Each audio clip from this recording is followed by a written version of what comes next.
Hey guys, welcome to Solo ReacTalk. Tonight I'm going to be reacting to a video requested by multiple people.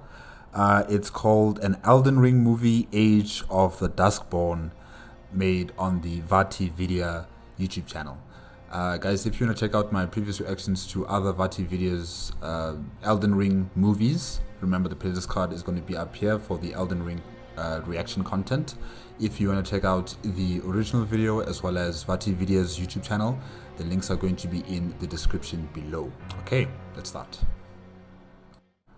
3, 2, 1, go. The War of the Ancient Dragons began thousands of years ago, and the Erdtree capital came under siege, led by a gargantuan dragon named Gransax. The Gransax. dragons wielded heavenly bolts of red lightning, and so the Knights of the Erdtree learned to fortify themselves against it, and stayed on the defensive until Godwyn the Golden delivered the decisive blow. He stood before another legendary dragon known as Dread Fortisax and defeated him. Dread Fortisax, okay. But instead of granting death, he showed mercy. He offered friendship, and it was with this act that the ancient dragons and the Golden Order truly became one. Years later, a dire plot was put into action, a plan to kill Godwyn the Golden, so a fragment of the Rune of Death was stolen from the black blade that was designed to contain it. This fragment was then inscribed onto a set of black knives, which the black knife assassins would wield, and with cloaks of silver that fooled the eye, they snuck into the capital and delivered the first destined death in a millennia. We still need to know how did it become possible for them just to to steal, the Rune of Death? How is it possible? Anyways. Godwyn should have died a clean, true death, but he did not. Instead, as the mark of death was being carved into his flesh, it was at that very moment also being carved into another of his kin, the Lunar Princess Ranni. Ranni got her wish and perished in flesh alone, which freed her soul. But Godwyn died in spirit alone, and so his body suffered an unimaginable fate. His living corpse would spread a peculiar brand of undeath through the lands between via Deathroot, and wherever there is Deathroot, the hunters of the dead are sure to follow. Okay, so Godwyn's spirit or his soul is dead, but his body is still alive. Well, kind of, it's undead. And now it is contaminated, it's corrupted by, what has occurred, and it's now creating death roots. Something like that, right? Okay, and the death roots, they're infecting the lands in between. All right. All right. There's no mistake, is there? Death has left its mark once again. I'm sorry, I cannot give you your proper rights, but at least you did not join those who live in death. Your soul will return to the Erdtree in time.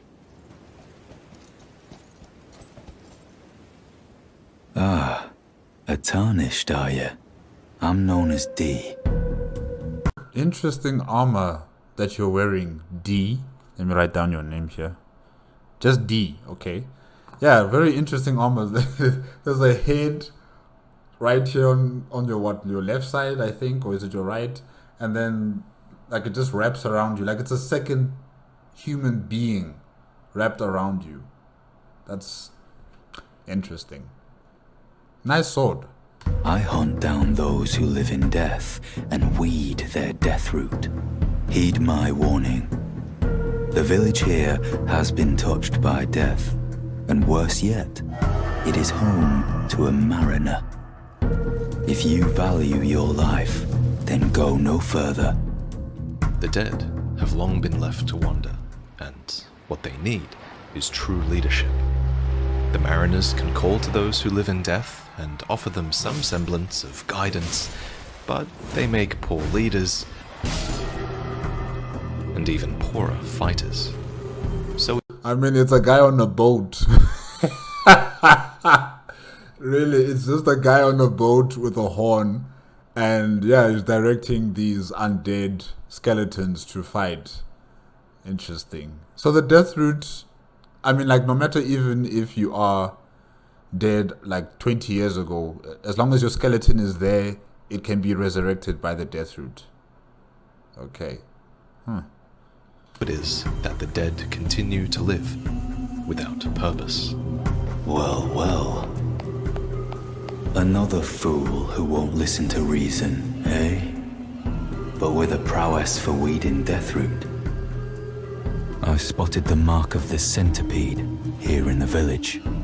An ill-omened symbol that should not be. Centipede?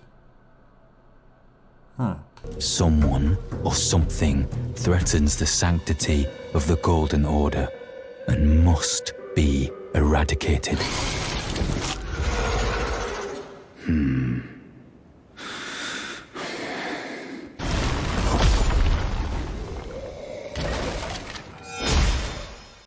That was actually kind of funny.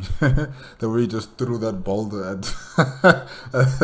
at the undead like that. That was actually kind of funny. Yeah, you know, the way D holds this second part of his armor, this second humanoid part of his armor, it's quite interesting. Like, he's holding it as if this person exists or something, you know? Or maybe he's touching the head and he's just like this. That's very weird. Very weird. I wonder, why does he have a set of armor that does that? Or why does it look like that? You know, who made it for him and why? Okay, D, very interesting character. D claims to have seen the mark of the centipede in this village, and it seems he's talking about the Deathroot here, which is at the very heart of those who live in death. This Deathroot carries the curse of the centipedal half-wheel wound, which raises the dead from their graves, ordering their bodies to life, without a soul, without guidance, and without grace. How would you like to earn the strength of beasts? If you're inclined to hunt more of those who live in death and weed their death root, then I'll introduce you to Garank. I have a matter of my own to attend to, and the beast himself wishes for someone to take my place. What say you? Very well.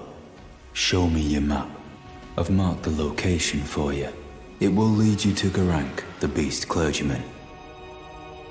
The bestial sanctum lies past Farum Great Bridge, deep within the Caelid wilds, past the vulgar militiamen, who are short, brutal mercenaries, and the Blackblade kindred, who are a patchwork of champions put back together with corpse wax.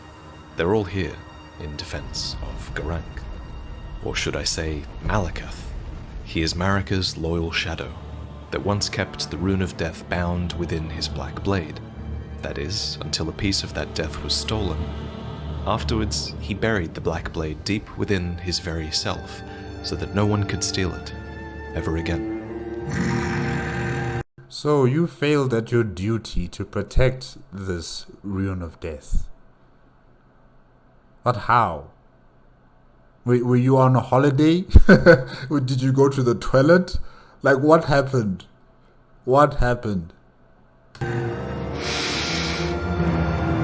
smell it. Death. Feed it me. Suffused with the Rune of Death, Malakath now hungers for Deathroot, desperate to gather back what he strongly feels are the missing parts of himself. Tarnished. Bring more deaths. I shall grant thee eye and claw. Feed me more. So he wants you to feed him death roots? what does he expect to happen from that exactly? I mean, what is he going to gain from that? But there was a time before the rune of death was bound, and so there were other cultures of death, ways that were even practiced outside the lands between, where the tarnished lived in exile. Greetings, great champion called by grace. I am Fia. Circumstances have compelled my stay at the Round Table Hold. Great champion, would you allow me to hold you? But briefly. Ah, my thanks.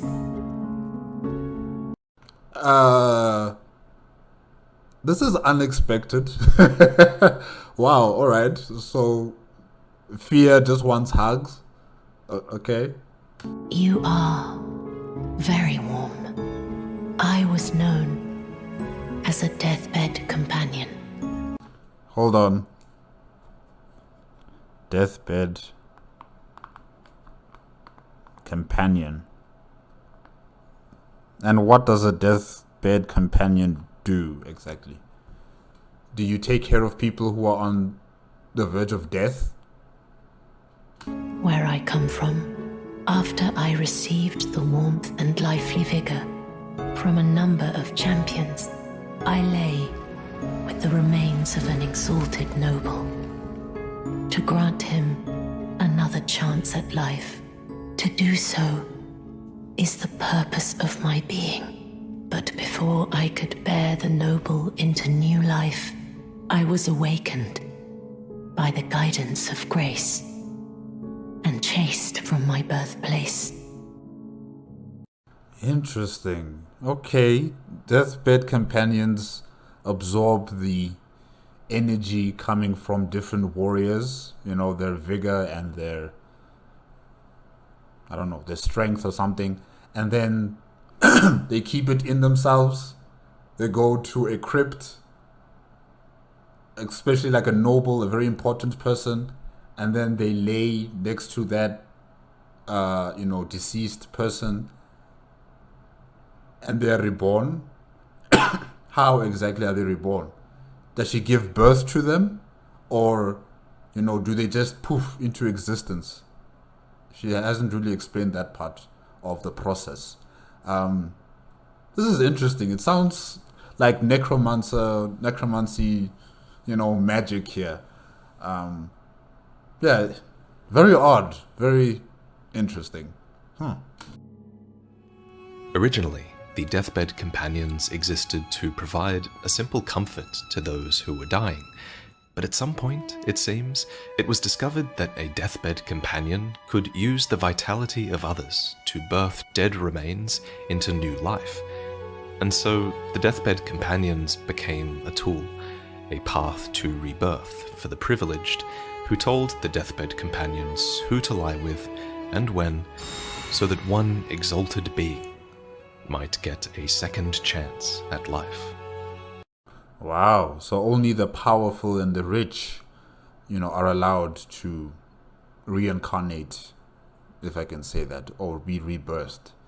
But in the lands in between, we are told that, if you die, like if you're blessed with grace and you die, your body, or shall I say your essence, is transferred into the earth tree, and then I don't know when, but sometime soon you are resurrected into a new body or something like that. Yeah. I still say that the earth tree is a parasite.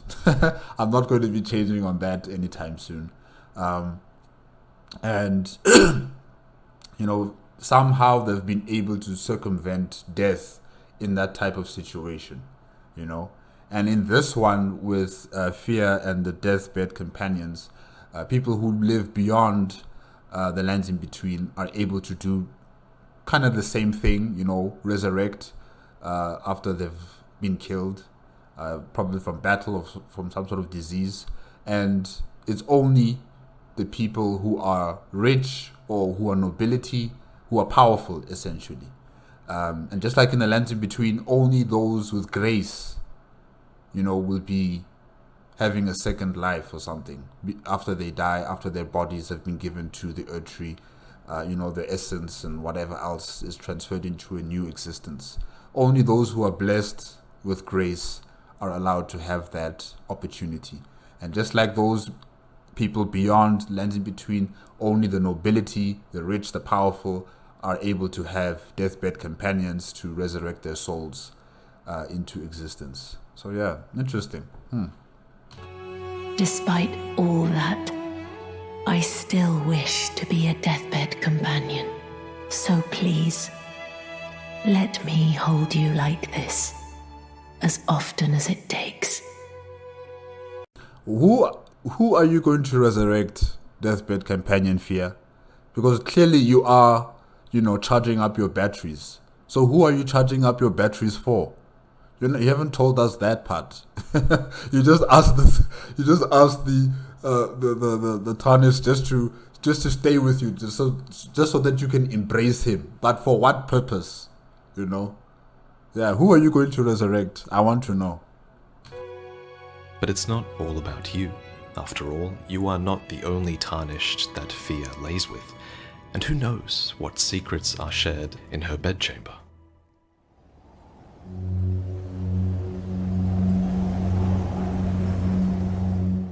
Ah, nice to meet you. The pleasure's mine. Roger is the name. Roger. Okay. Nice hat, Roger. I'm looking for a little something here in the castle. When I'm not hot-footing it from the troops, that is. But enough about me. What are you doing here in Stormvale Castle? This place is bristling with tarnished hunters, They sacrifice our kind for grafting. Not exactly a place I'd stroll into without a purpose in mind. Many external threats have laid waste to Stormvale over the years, and now the castle is marred by mottled thorns that have worked their way through the tortured stone. The soldiers mutter that it's the curse of grafting that causes such an affliction, but some talk of its root being something much more sinister, hidden deep below the castle. That is why Roger is here, on a mission of his own. And as you square up against Godric, he is searching for the source of the mottled thorns. And he finds it. For the world has grown crooked, and if one intends to put it to rights, then they'd best understand what happened to make it that way, no matter the cost.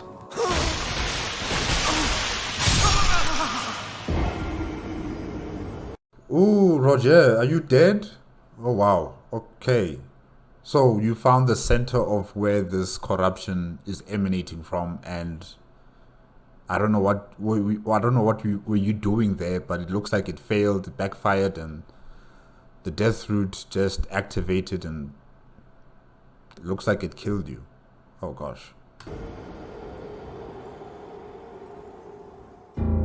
The world is slowly being taken over by the death root that is Godwyn. For when Godwyn died, his body was buried in the deep root depths, in what seems like an esteemed position directly below the Erd Tree. This would have been done in accordance with the practice of Erd Tree burial, a process which replaced destined death.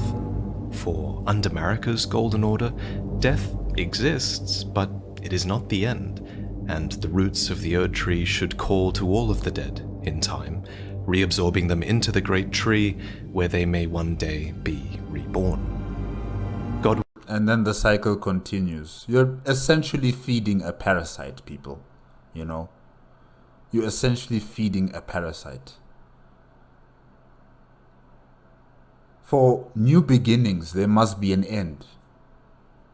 You can't just be continuing, this recycling of the same people, the same energy, the same existence over and over and over again. It's just going to create stagnancy. It's going to create, this fallacy, this dream world, and one day that dream world is going to pop.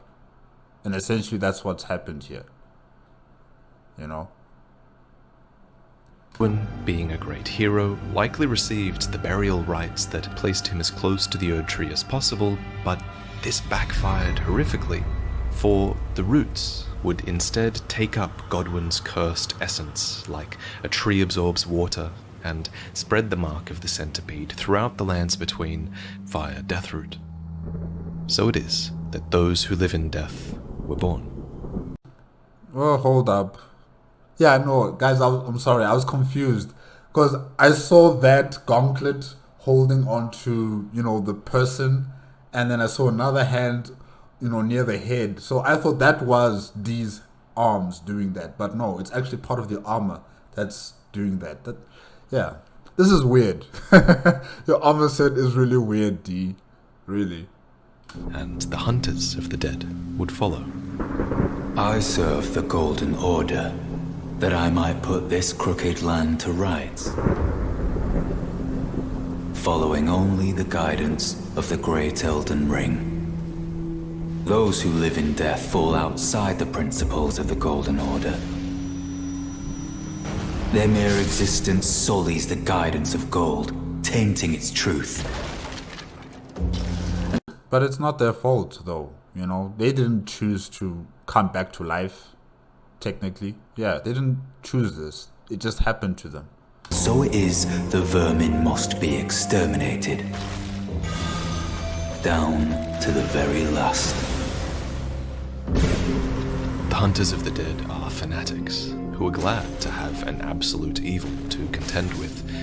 But does such an evil even exist in the fundamentals of order? Are you acquainted with a man named Roger? The piteous fellow hiding away on the balcony. So he's still alive. Oh, okay. Why does he have a blanket? Is it cold where he is? What's going on? He was a formidable spellblade in times past. Don't let his easy air deceive you. He was wise beyond his years, stout of heart and clear of mind. Ah, so you've met D. D is an old friend. We found ourselves journeying together for a time, bound by our exploration of death. But our paths have since diverged, never again to cross. Though that's hardly an uncommon fate for two friends. No more, though. You see him now, ravaged by thorns, muttering and rambling, like he's half dead already. Couldn't change a thing. I can't stomach to watch. Take well the lesson, friend. That's how you end up when seduced by those who live in death. When grace is sullied, it rots people from the inside, breaks them.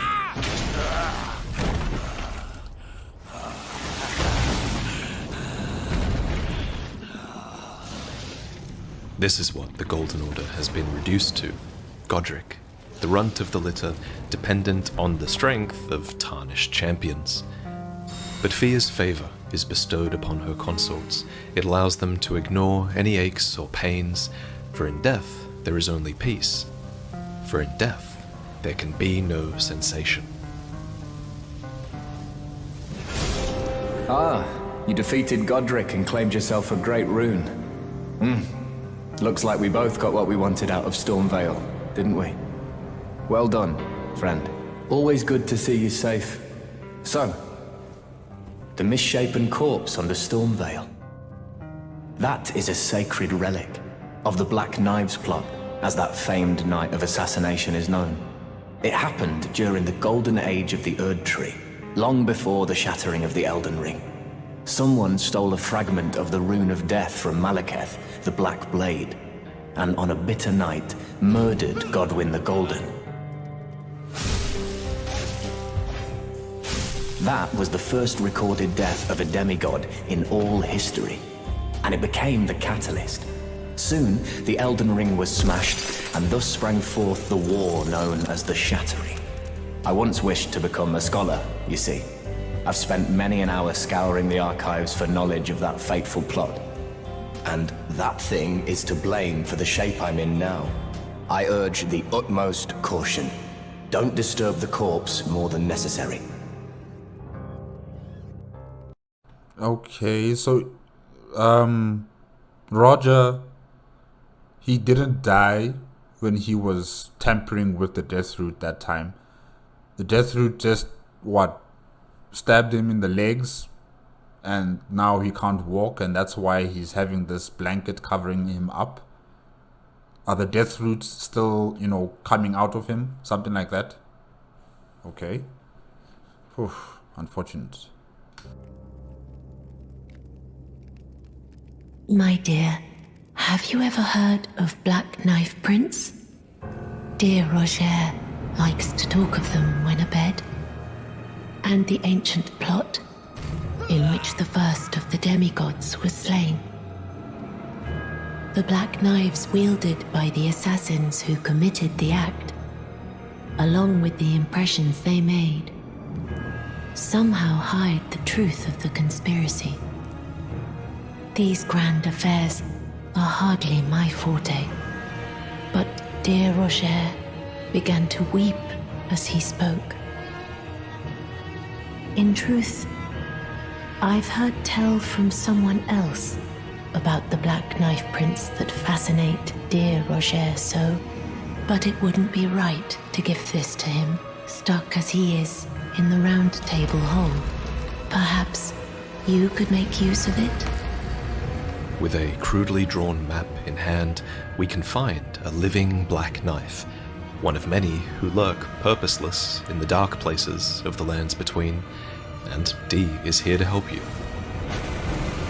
So these are the guys who killed Godwin the Golden. Wow. And somehow you, you as the player, with the help of D, are going to defeat this, what are they called again? Black Knife Prince. Wow. Okay.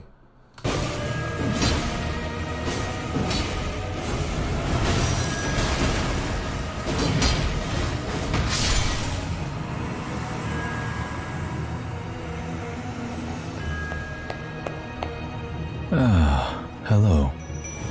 You've been busy weeding Deathroot, I take it. I thank you, as your brother-in-arms. The Black Knives were, after all, instrumental in undoing D's beloved order, so here he takes his revenge, and you walk away with an imprint of a black knife. This is a black knife print. I can scarcely believe you managed to get your hands on this. Please, I beg of you, lend me the knife print for a time. I'd love nothing more than to tease out its secrets. Half my body has been suffused with death. I'm certain it will help me see. Though only a fragment, a very specific ritual had to be performed to impart the power of the Rune of Death. Traces of the one who performed the rite are sure to remain in the imprint. Truly, you have my thanks. Time can move rather slowly, stuck here, you know. A little conversation goes a long way.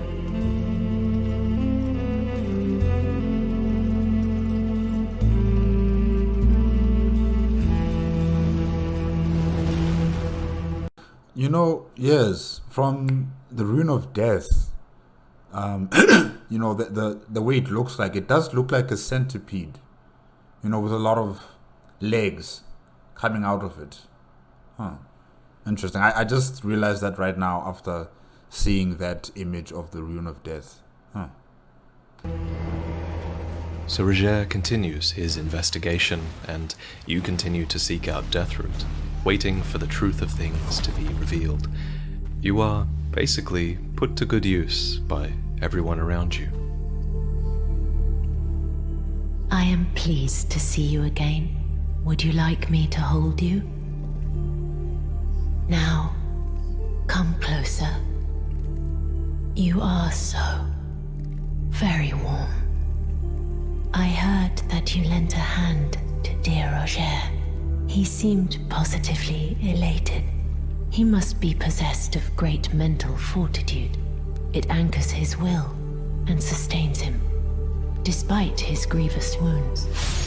You truly are a champion to dear Roger, and myself too. My dear, might I ask something of you? Could you please find the owner of this dagger and return it to them? A certain person gave it to me as a gift. It's a very precious thing.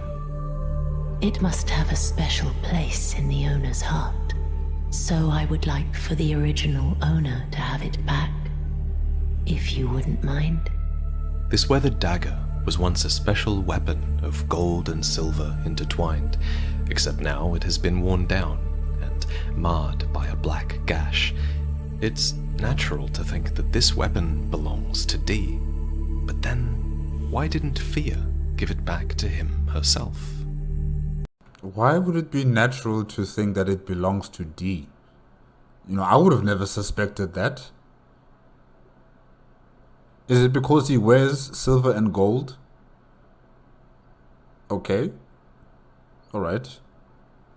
Well, what have we here? How did you get your hand on that dagger? Well, that hardly matters. I know very well whose dagger it is. Why don't I return it to them for you?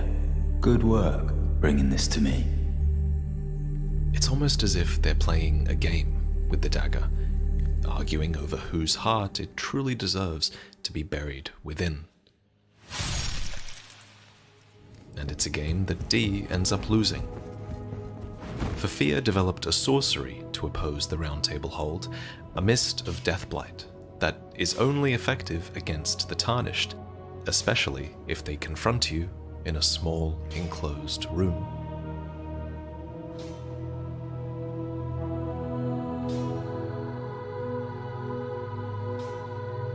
That looks like Deathroot coming out of him as well. Faye, what did you do? Finally, it is returned to its rightful place. The stolen Hallowbrand of the exalted noble. And now, I must bid you goodbye as well, though I ask you deliver this message to the Round Table Hold. I am Fia, deathbed companion, hark Round Table. Disturb not the death of Godwyn, the exalted. We who humbly live in death, live in waiting, to one day welcome our Lord. What right does anyone have to object?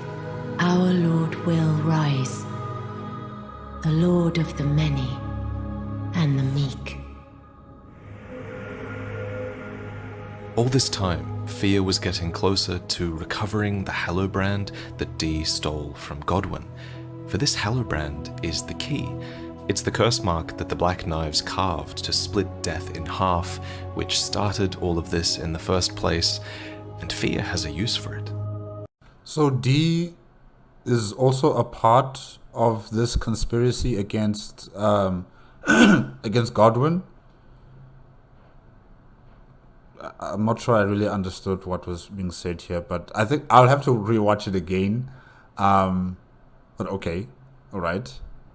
And now Fia, or Faye, Fia, yes, she's on a mission to probably resurrect Godwyn the Golden, and that is why she's been, you know, hugging all of these, all of these Tarnished for all this time. She's been gathering up all of their vitality, all of their energy, and she's going to use it to resurrect Godwyn. Okay. While Dee is dead. But Dee is also alive, for Devon and Darian are the inseparable twins. They're... Wait a minute. Devon, Dee, okay. Devon and Darian. Alright. of 2 bodies and 2 minds, but 1 single soul. Supposedly, this made them reviled by many, but they found solace within the Golden Order, which accepted their duality of the self. They even had armaments forged to represent their state of being. An inseparable sword, and a twinned suit of armor, and these items long to find their way back to the other D, who yet lives. Devon slumbers in the Eternal City, tormented by Deathblight, and it's here that he is said to have stood before the Prince of Death, suggesting he was the one who carved the curse mark from Godwin's flesh. Perhaps he even used a weathered dagger to carve it out, and perhaps this dagger was then mockingly gifted to a rotten witch, setting into motion the events that would lead to his brother Darian's death. Okay, so Devon is the one who's part of this conspiracy, and he's given the dagger to Fear, and Fear was giving it to you, the player, to give to D, the hunter, and for him to be killed by it, right? And now Fear has taken the rune that was part of this dagger. She's taking it, she's going to where Godwin the Golden is. But why? Why would Devon do that? You know, why would he give that shattered dagger to Fear? What's the reason for that part? You know, how do they know each other?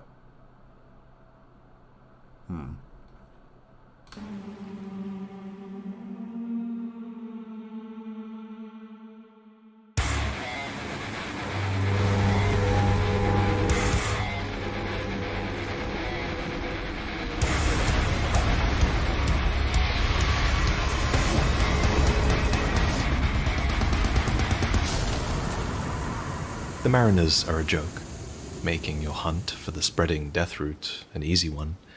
It shows up in Limgrave, in Leonia, even in the mountaintops of the Giants, and it is most common wherever there is stagnant water, which is a medium that represents corruption and defilement, and the death root infects all manner of creatures who meet their end sporting these distorted pustules of Godwin's own visage. Deathroot even starts to get the better of Marika's own shadow. After all, in the end, what we're feeding him is now much more than just the missing fragments of the Rune of Death. Something has changed. He's also become corrupted, just like Roger. Yeah. Strange. There's something else. I must consume more.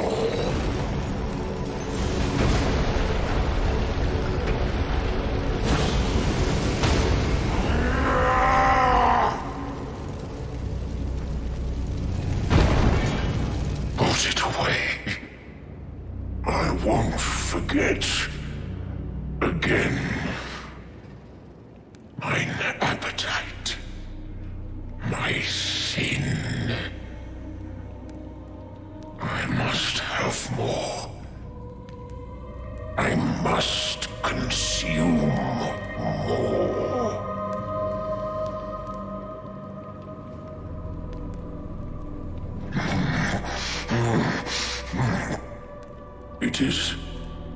It is all consumed.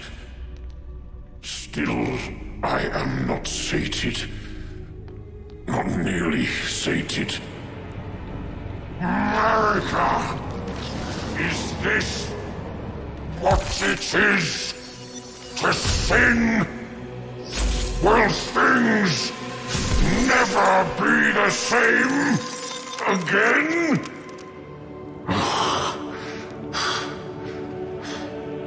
Tarnished. My thanks for thy long labor, but I have done all I can in this land. Henceforth, mine appetite shall be my sole companion. Farewell.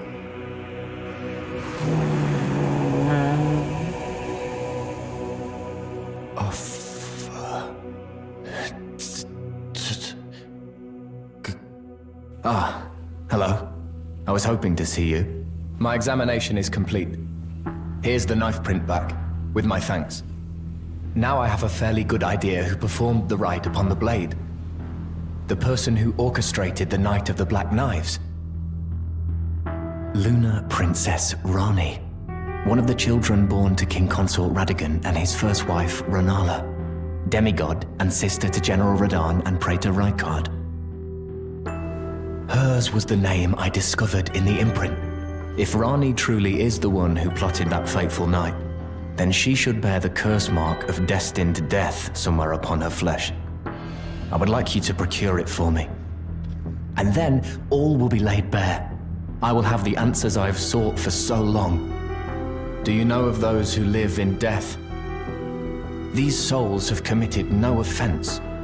They have every right to life, only they happen to touch upon a flaw in the order.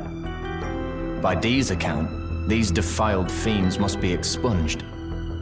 But truth be told, I seek the curse mark to save them. If we're looking for someone to blame in all of this mess, then where do we land? Does the guilt lie with those who live in death, who touched Deathroot? No, it can't be their fault. It can't. Or with Godwyn, who spawned it?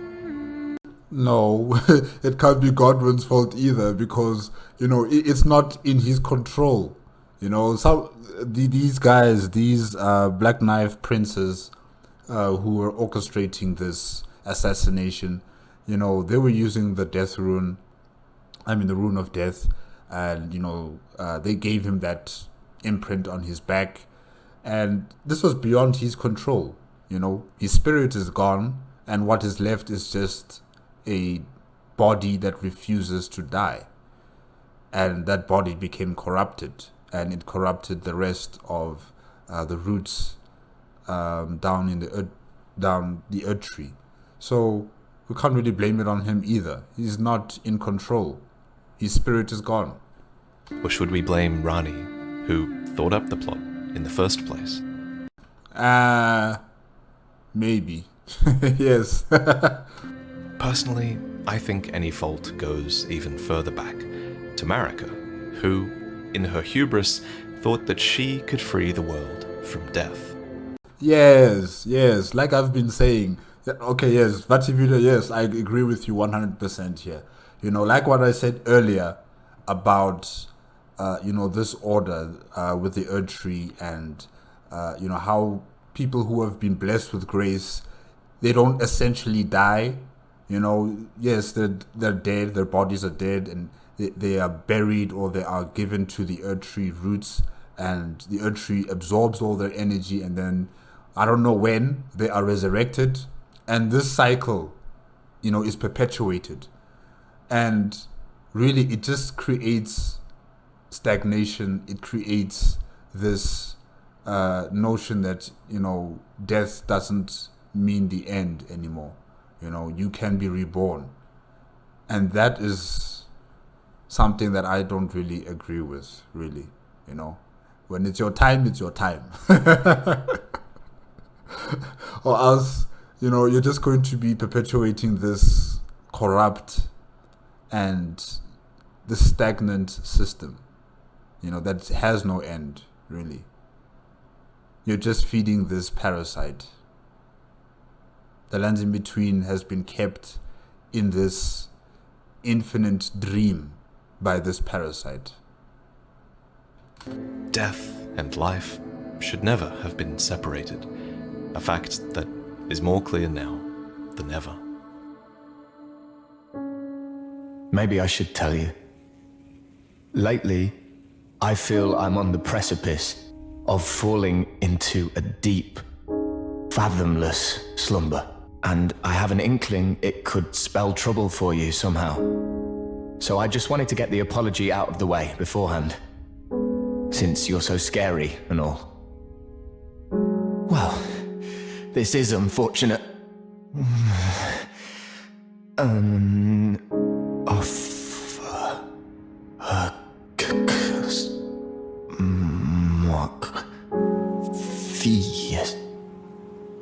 Fies.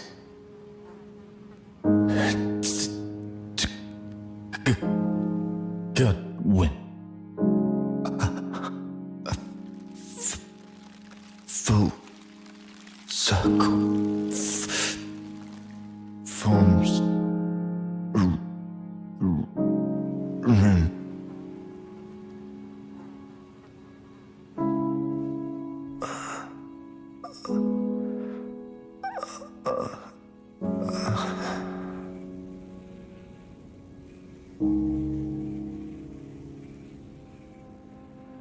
Goodbye, Roger.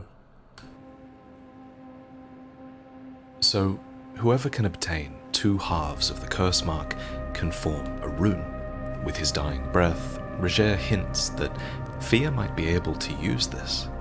And a letter, scrawled by Roger on his deathbed, tells us one last thing. It's that Dee had a twin brother, and that the other Dee might be found in an aqueduct beside the eternal city of Nokron. Roger implores us to put his friend to rest and reunite the twins, which we do by returning Dee's armor. Did I say Roger? I meant Roger, sorry. Rest in peace, Roger.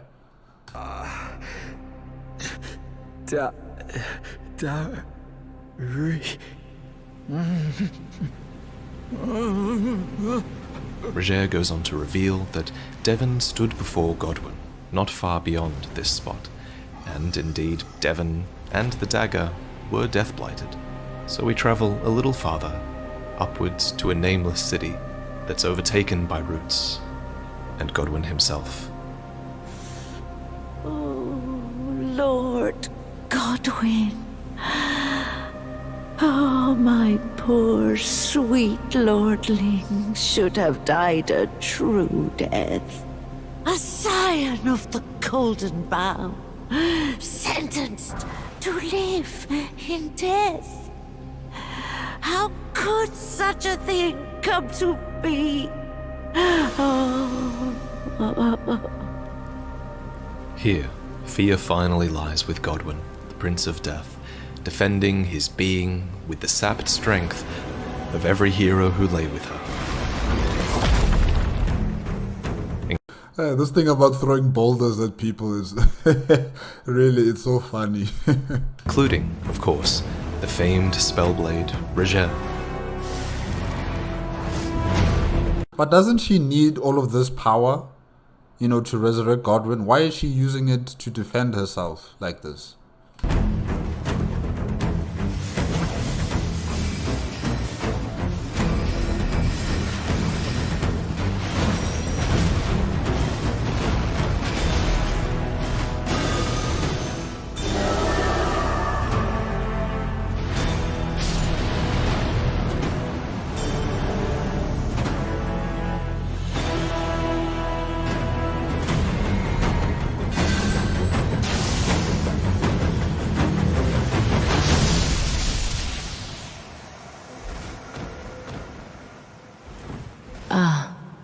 There you are.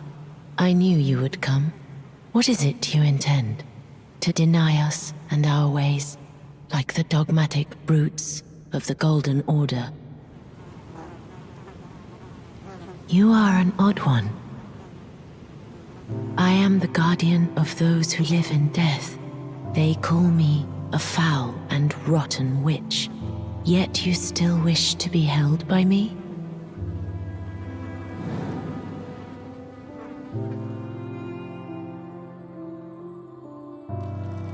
This is the other Hallowbrand. How did you... Oh, my utmost thanks.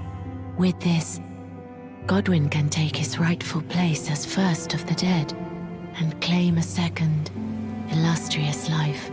You are our true champion. And though I can't be of any use to you, can I hold you tight? If only for a moment. It must be nice to be embraced by someone in this world setting, I don't see any love in Elden Ring. I don't see, people being cherished or cared for, or hugged. I mean, this is the first time I actually see someone actually hugging the player, showing some sort of affection, some sort of support, physical touch, is very important. And when you're living in such a world where things are just so messed up and cold and just death at every turn, this is just, it must feel like heaven, really. So yeah, it's interesting. I will soon lay with Godwyn, and it will surely stir within me the new life of the Golden Prince, and first dead of the demigods, as the rune of those who live in death. Please, do one thing for me. Brandish this child, my rune, and take for yourself the throne. Stay the persecution of those who live in death by becoming our Elden Lord. Wow, so you transform into that skeleton creature if you take the side of what's her name again? Faye? Oh, okay. This is goodbye, my dear, but I am satisfied. I choose to lie with Godwyn of my own will, not the remains of one chosen for me, and I will bear a child who will inherit your warmth too. What greater blessing could there be but to be born a deathbed companion? Now Fia can fulfill her purpose and initiate a rebirth, a gestated rune that tells the broken story of those who live in death. So Fia lies with Godwyn, and she dreams. But it's within this dream that we realize that there is something lurking inside the Prince of Death, a being who, even after all this time, never once stopped fighting against the death in their companion. They are the last thing that stands between Godwyn and his new life, and here they refuse to let go, for Godwyn was a friend, and they were the great ancient dragon, Dread Fortisax.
You fought well. You fought well.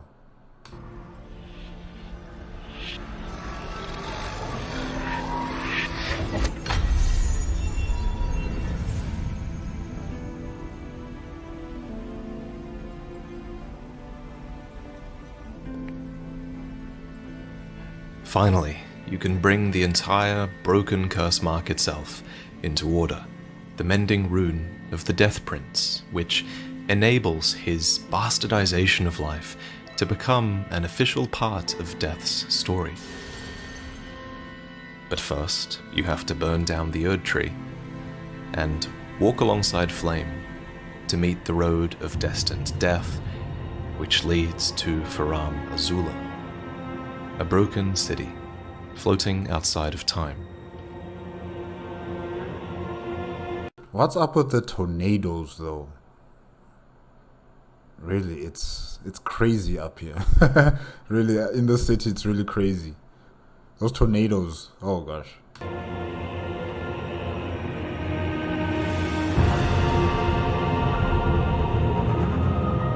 And against all logic, Deathroot now grows here too. Turns out, nowhere is safe from its touch, even in Faram Azula, where the true rune of death is still protected.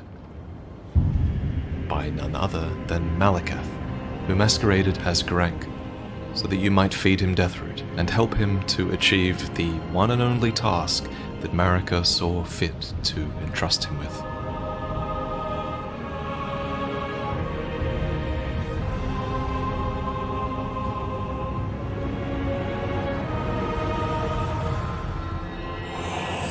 Witless tarnished. Why cover destined death? 'Tis no matter. I hereby vow that destined death shall not be stolen again. Cower before Malakath. Prepare to be disappointed, Malakath. Marika's black blade.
Why wouldst thou gull me?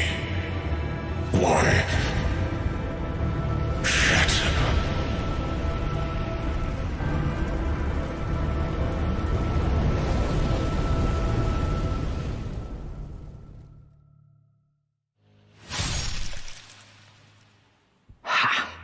Prince of Death, take a good long look.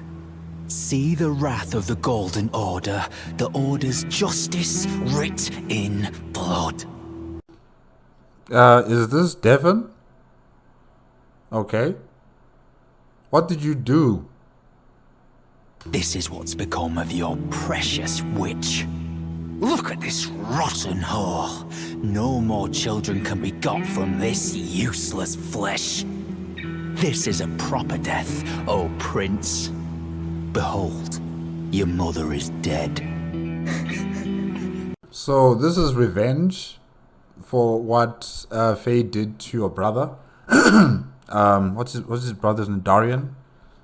Okay. But aren't you the one who gave that dagger to her, to Faye? What did you expect Faye to do? You know? That's what I'm asking myself, like, what is the connection between these two? Between Faye and Devon? You know, how is it that they know each other?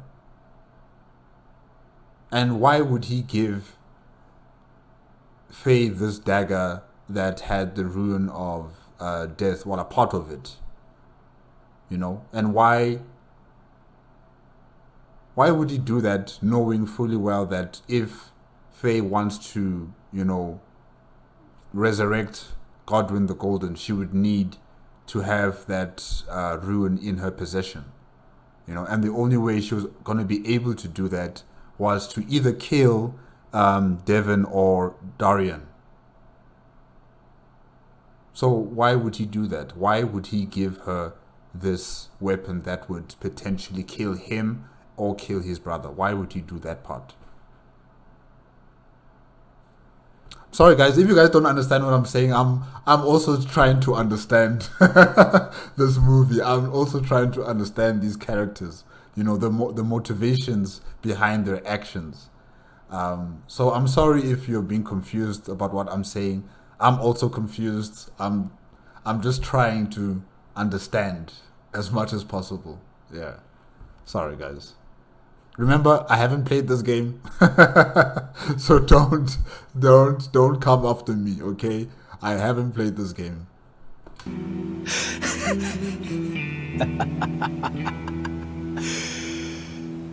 This is revenge, you witch, and you ghoul.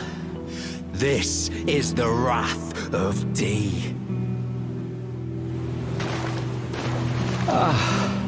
Hello. The rotten witch is dead. The Golden Order unsullied. Now I can look my brother Darien in the eye. Honeyed rays of gold, deliver my spirit. Darien, honeyed rays of gold. Don't you dare. Unless you want to die like a dog. Let's dance. Very well. Die. Die. Die.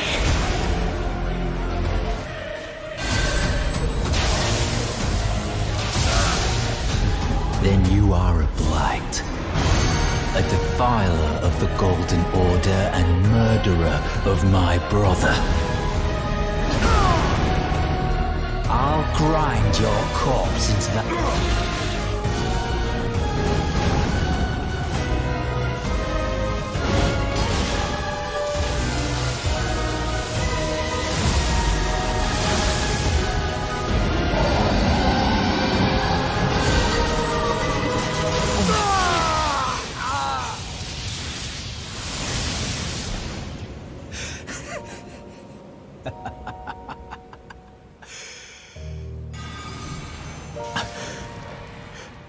Forgive me.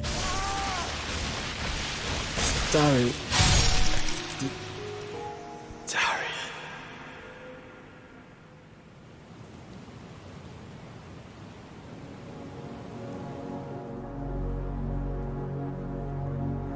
So, does this mean that Godwin the Golden is not going to come back?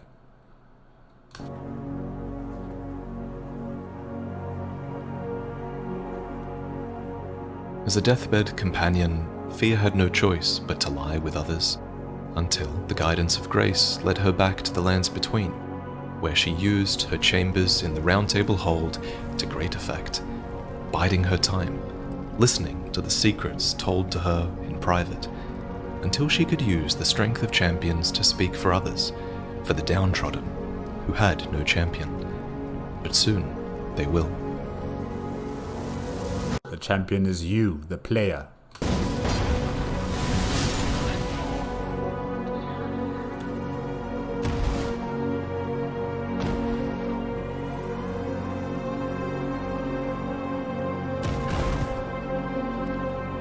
Please, do one thing for me. Brandish this child, my rune, and take for yourself the throne. Stay the persecution of those who live in death by becoming our Elden Lord. Fia has finally lain with the remains of one that she chose, so that she might gestate a new beginning, called the Mending Rune of those who live in death, a gift to the undead, who were born at the very end of an age, Duskborn, before the sun rises once more, in a land where they no longer have to hide.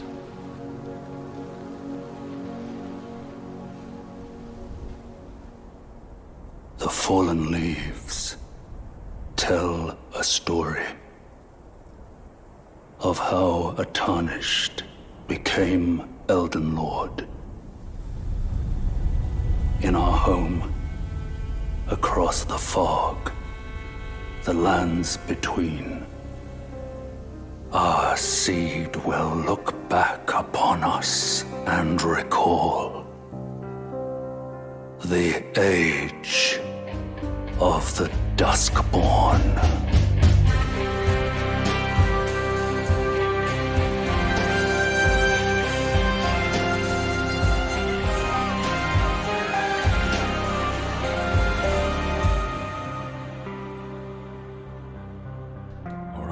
Hope you all enjoyed the video. We've now covered 3 of Elden Ring's endings through Prepare to Cry. 4 if you include the first video about Alexander being kind of related to the Age of Fracture ending, which is how I think about it in my head. And I'm thinking the next episode will be the last one based around an ending. And I'm sure you can guess who's up next. It's time to talk about Rani. Roger did a lot of work in this episode, sort of setting up her story. That's kind of his legacy in-game, in a way, to set it up. And we have a ton to work with for that episode. Yeah, that woman better have a very good explanation on why she orchestrated, or she was part of the, she orchestrated the death of Godwin the Golden, using this rune of death and adding it to these, what are they called again? The black knives. Yeah. She better have a very good explanation on why she did all of this. I'm really excited. Special thanks, as always, to my partner on this project, Miss Pap1, who was in charge of all the visuals in this episode, and just look at these shots. They're absolutely insane. It's like watching an in-game cutscene half the time. Special thanks also to Quelaag and Smotown for debating Dee and Fia's questline with me over Discord, because honestly there are quite a few ways that you can interpret the Weathered Dagger part of that questline, and I hope I did a decent job presenting that part of the video, because it's always really hard telling a story when there are multiple valid interpretations of an event that could all be the right one, Yeah, I don't know. I think, like I said before, I'll have to rewatch this all over again, because the dagger part. Yes, I'm still a bit confused about that part. Why would Devon give the dagger to Faye, why would he give the dagger to Faye, knowing fully well that Faye is gonna want to resurrect Godwin the Golden, and she requires the rune of death, right? And the only way for her to obtain it is by either killing Darian or Devon, and Darian was the closest person, So yeah, I'm still a bit confused about that. I'll have to rewatch it, and maybe then I'll understand. Maybe after 2 or 3 times. Yeah, okay. Because Prepare to Cry is a series that sort of relies on me telling the story fairly confidently, because I don't always want to be saying, maybe Fia got the dagger from this person, or maybe she gave it to Darian for this reason, or maybe this, or maybe that. There are other videos where I'm happy to do that, but Prepare to Cry, I prefer to have one interpretation, and this is mine, but I do want to flag that this interpretation might differ from your own, and that is totally fine. Anyway, I also want to give a shout out to the artist for the intro, who is John Devlin, and also the animator for that section, who is Xavier, and together they created some truly awesome scenes with the dragons and Godwin and Rani, and it's so great to have their help in creating these scenes that we never got to see. So thank you to them for that. And then thank you to my patrons who make commissioning amazing work like this possible. I hope you're all enjoying the early access, the wallpapers, and the exclusive merch. Thank you. And of course, thank you for watching, and I'll see you next time.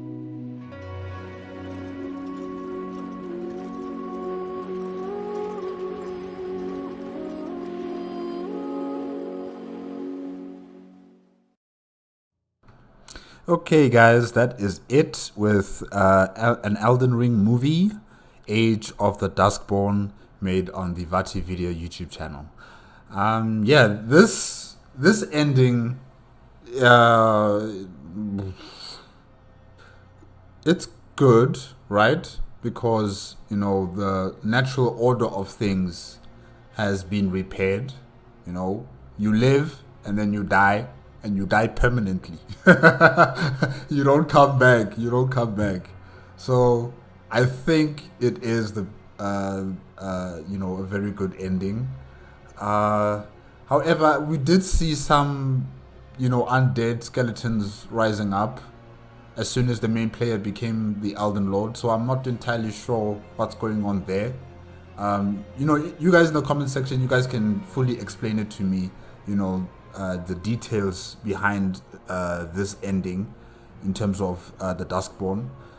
But essentially what I'm getting from it is that, you know, immortality no longer exists in the lands in between, you know, because the Earth Tree itself has also been burnt down, and the Rune of Death has been added into the Elden Ring, and thus it becomes law effectively in the lands in between.